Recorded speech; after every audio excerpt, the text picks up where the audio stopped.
happy Saturday, happy holiday weekend. Charles Biaggi, yes, usually playing fretless, but I have a love for my fretted basses as well, because that's originally where I started. This is my Ronaldo Customs Bad Bird 1. This is the other half of the Bad Bird 1 fretless. So it's a mango body.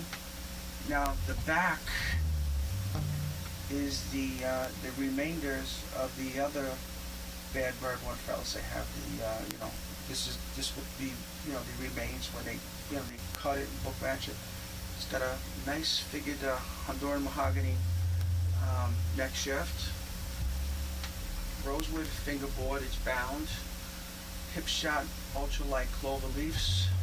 I just love that. See, as opposed to the other one that has the banjos. A reason for all of that.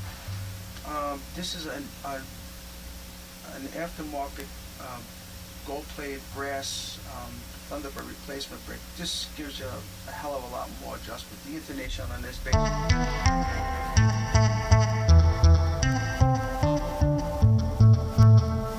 it's perfect.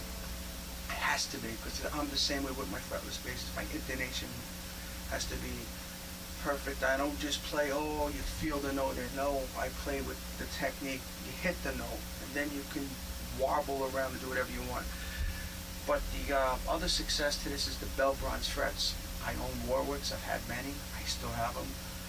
I love the bell bronze frets. I don't care. And I'm using Labella flat wound strings. I believe they're 43 to 104.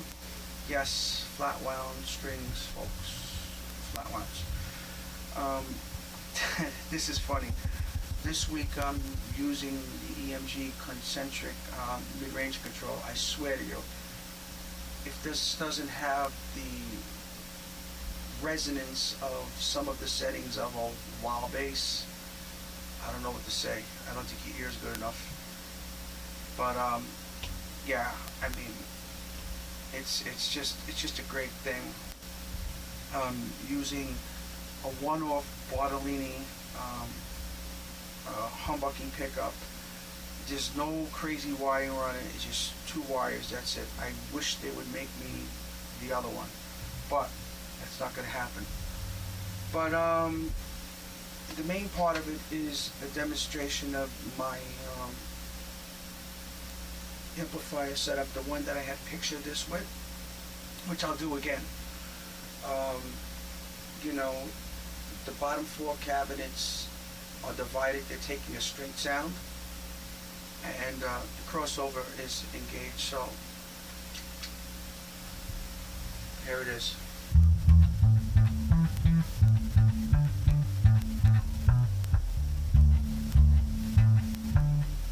Now with the other half of the amp.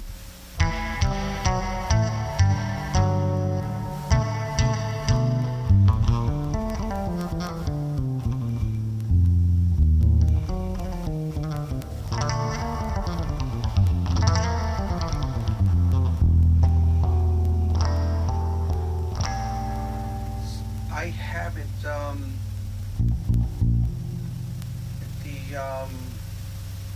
the mids and the highs are coming out on the left side, and the deep end is coming out on the right side. I'm quite sure that's the way it is. Correct me if I'm wrong.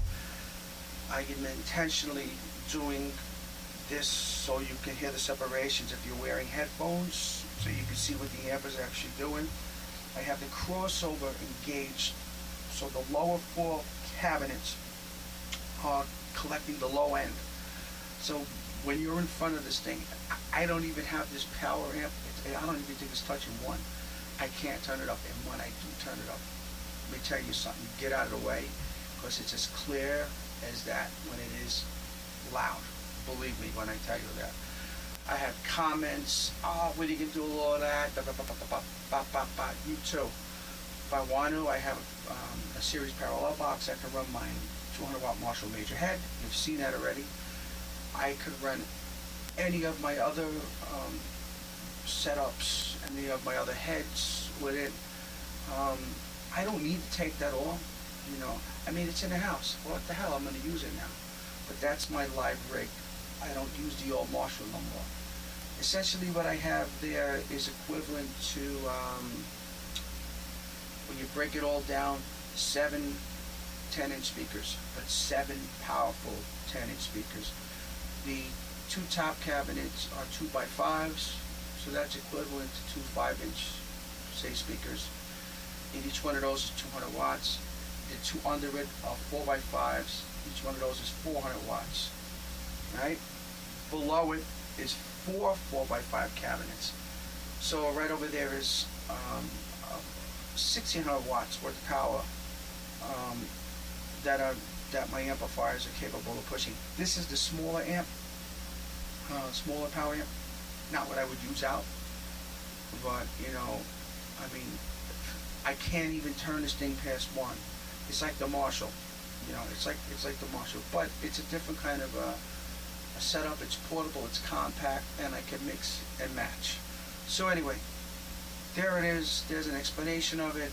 I hope you enjoy it. I hope you enjoy the sound. Oh yes, and I was using a looper, but the looper was going direct. I recorded that from the parallel out, so I didn't have the looper going through the amp because I didn't want any blemishes. Can I run it through the amp? Yes, but for recording purposes and whatnot, since the cabinets are mic'd, I don't want to pick up any crazy thing over here. Plus, I don't want to bother my tenants. They can get sensitive. But here you go.